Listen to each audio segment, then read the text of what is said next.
Hi guys, how you doing? This is a video about the controlled stop exercise. So it changed its name years ago from the emergency stop to the controlled stop. And I'm pretty sure that they did that because the emergency stop is kind of like fear-based, like using the word emergency, so controlled stop, and it kind of says it in its wording, you need to stop the car under full control, so controlled stop. So we're just going to have a chat about this. So I haven't made a video about this before because I don't know, I just find it like a bit tricky to like set up the camera. It's probably going to go flying because I've got it on a little tripod, and I would have to check my mirrors if I was on my own as well, which is something that you wouldn't do with your driving examiner. So I just found the actual like physical of doing the controlled stop a little bit harder. So I'm just going to talk about it. So the main reasons why people fail their controlled stop are breaking the speed limit. So there's something about the controlled stop where the student's like, right, I'm going to go really fast now, and they just literally just go up and up. And sometimes when you leave a student, if you leave them, they're just going to go faster and faster and faster and faster until they're waiting for the word stop.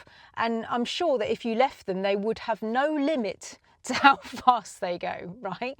So I'm sure that, like, honestly, they just forget. You need to drive normally before you come to a stop. In fact, I call it the tabletop mountain. So I say to my students, build some speed, and just like a tabletop mountain, get to a speed that you like and then try and level it. So you are literally just staying at the same speed limit like that, because it's actually easier to stop your car if it's at a level speed than it is if you're building speed. And because you've got the luxury of knowing when your controlled stop, your emergency stop is going to happen, because it's your driving test, because he warns you about it first, which I'll talk more about in a minute. You've got the luxury of doing a tabletop mountain.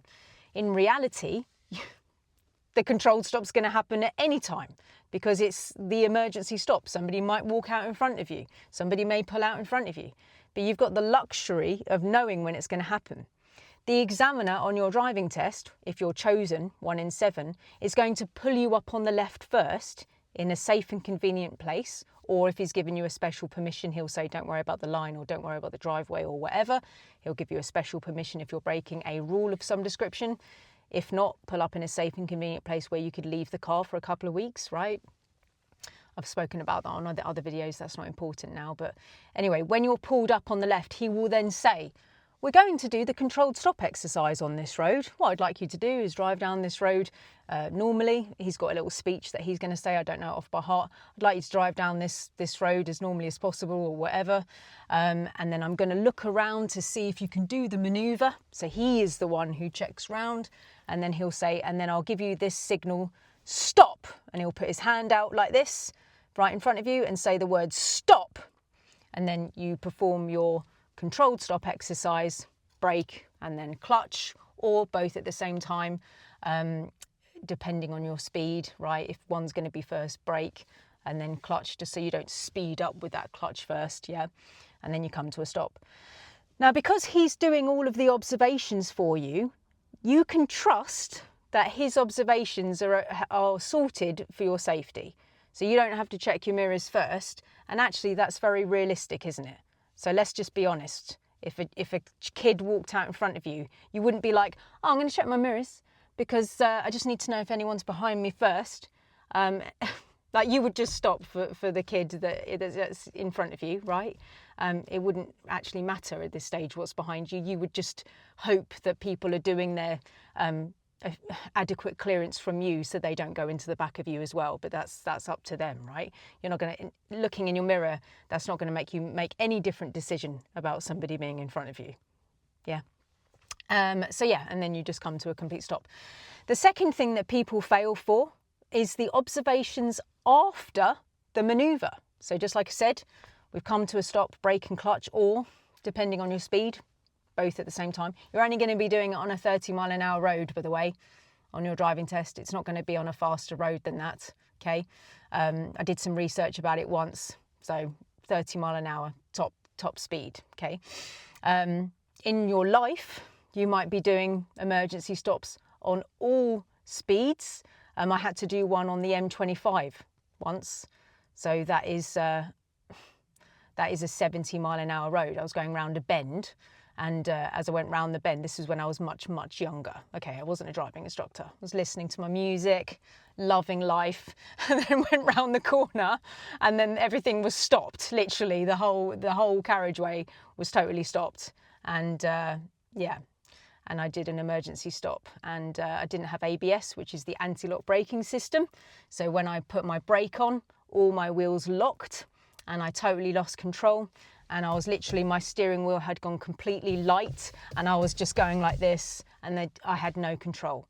So anti-lock braking system is basically when the car knows that your car has locked its wheels, it will open the brakes and put them back on for you, open the brakes, put them back on for you like this, and that will gain traction on the floor again, because your wheel will turn and stop, turn and stop, turn and stop. And it's a really safe way of getting the car to gain control as you, the driver, continue to brake, yeah? And then you come to a stop with the ABS helping you out. But my car back in those years ago, right, this must have been when I was, I don't know, 17 or 18. I mean, it's years and years ago. I'm 45, you know. Back then, I didn't have ABS, so technically speaking, I could have pumped the brake. Please don't worry, you're not going to have to do this. Modern day cars have got ABS. But back then, I should have been potentially pumping the brake, which is off brake, on brake, off brake, on brake, off brake, on brake, to gain control. But who thinks of doing that when they're under like severe stressful situations and skidding on the M25, you know? I'm glad I'm a driving instructor now and that my awareness is much better. It's cool, man. I have updated my awareness program. But yeah, that was scary. And like when I actually did come to a stop without hitting anything, I remember looking ahead at the car and I could see the white of the person's eyes as he was looking at me in the mirror. That's how close it was. Yeah, I'm not proud of that, but that is a mistake that I made when I was very young, you know, and that's that. Live to tell the tale. Yeah, so yeah, if you are doing your driving test, you could break the speed limit. You could fail for that.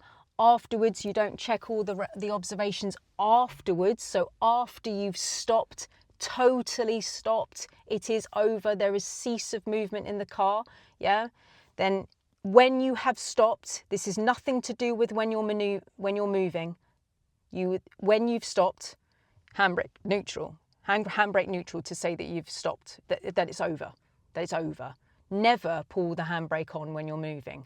Stop the car, brake and clutch, yeah, or brake first, clutch down.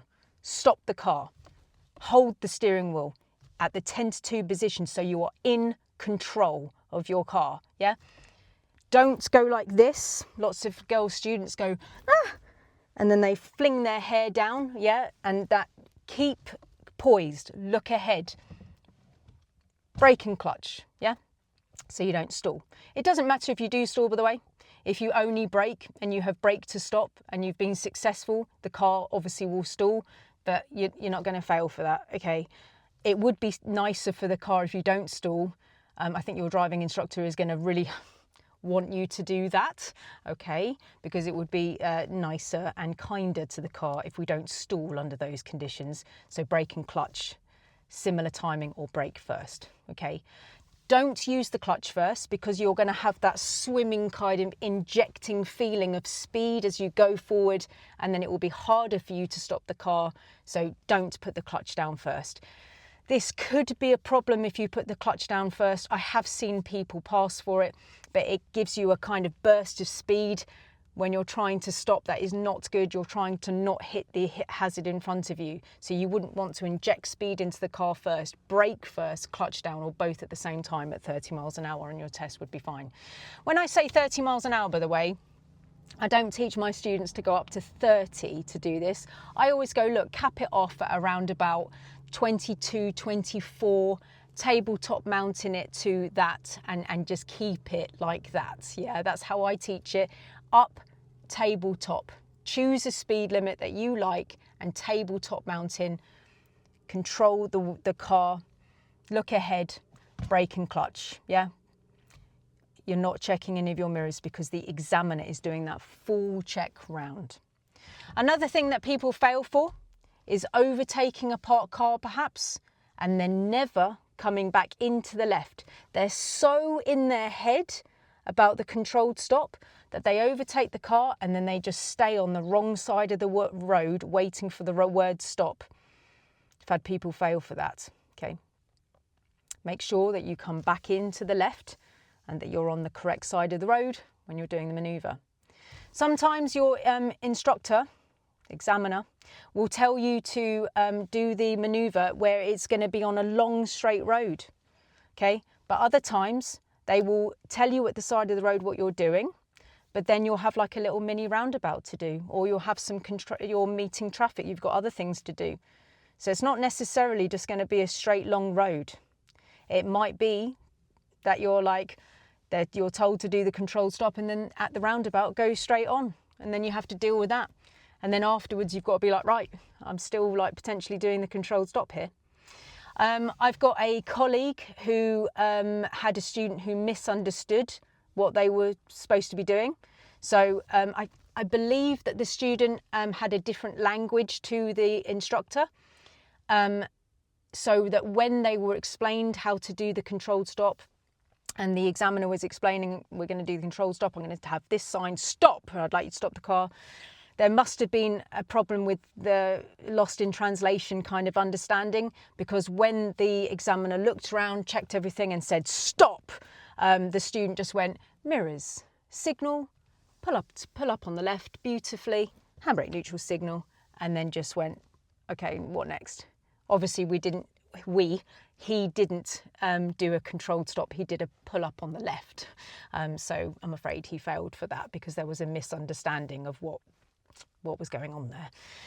Other things that could happen is that you don't stop quick enough. It is the controlled stop that you're showing off. It isn't just a calm stop. So we are trying to show what we would do in an emergency situation. And on the extremely, extremely rare occasion of like going into full-on skid, I've never had that happen, but I think I should mention it. If you went into a absolutely gigantic skid in a car that didn't have ABS, maybe you could fail for that as well. If your ABS does go off because you brake extremely hard and that the ABS goes, it's just that you've got the ABS within the manoeuvre. I try to teach my students not to use the ABS, because I feel like we're relying on an aspect of the car to stop us. So I actually teach it without the ABS, but I've heard that instructors teach it with the ABS because it's a function of the car that we should be using.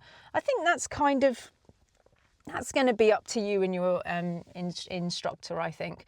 But I teach it. Let's learn how to do a controlled stop where we're not activating the anti-lock braking system. So the way I teach that is that when your foot is at the correct slanted position to be using the accelerator, we just come over and push down on the brake, firm, but you push down with the clutch instead of lifting your foot completely off the accelerator and slamming down. So you've actually come off and onto the brake as you put the clutch down. Much more likely that we're going to have an exceptionally firm stop, which would activate the anti-lock braking system. So I always say off the brake, and then twizzle your foot over just like you normally would do and push down firmly. Yeah. Now I sometimes get all of the stopping distances out and teach it that way as well. So I sometimes like show my students this and I say, look, we're going to be doing in between like 20 and 30. We're going to be doing inside this realm because you're going to be, in my opinion, I think you should level out at about like tabletop mountain at about like 24. So if you've got 3 to 6 car lengths, you're going to be wanting to stop at about within 5 car lengths, you know, because that's your typical stopping distance, right? So he's going to look round like that, stop, off brake, that's off accelerator, onto brake, clutch down, stop. Like, make sure you're secure, no head down, yeah? The car has ceased movement, yeah? Ceased movement. The manoeuvre is over. Handbrake, neutral, rest. Woo! It's over, yeah? We're okay. And then the examiner turns around and goes, thank you. I will not be asking you to do that again. Please drive on when you're ready. Okay, clutch down, first gear, check from the left, all the way around. Any danger? Do I need to respond to any danger? Bike, pedestrian, car? Do I need to do anything? No, good. To the biting point, check again, handbrake down, move off. Yeah? All right, so I hope that some of that information has helped you. Let me scan my mind quickly. Is there anything that I need to say? Oh, okay, so basically if the examiner looks into his mirrors and sees a car, he will say, I'm sorry, we've seen a car, or something along that. He may not say the word sorry. He'll say, we're not going to do the controlled stop or something like that because there's a car behind us. He'll make it perfectly clear, yeah, if you can't do it. Because remember, he is looking to see if there's any danger, okay? So just listen out for it. Don't stop the car unless he says it, yeah? So when he's looking around like this, wait for the word stop, okay? Because he may see something that's dangerous, okay? So wait for the word stop to go through with your controlled stop. If I've said emergency stop in this, by the way, I'm sorry. I'm conditioned to emergency stop, controlled stop. It's called the controlled stop. Another thing that I have heard is that an instructor years and years ago was just driving down the road after giving the briefing of doing the controlled stop, and then he saw like another driving instructor and went like that. Yeah, said hi. And the student emergency stopped. I mean, like, it's because the student's like, oh, when's it going to happen? When's it going to happen? So like, yeah, just if you're an instructor watching this, just don't wave to Gary whilst you pass him on this one, yeah, because your student's going to be like, when am I doing it? Yeah, so just be really careful with waving to people, okay, because the student's sensitive. Anything else that I need to say on this?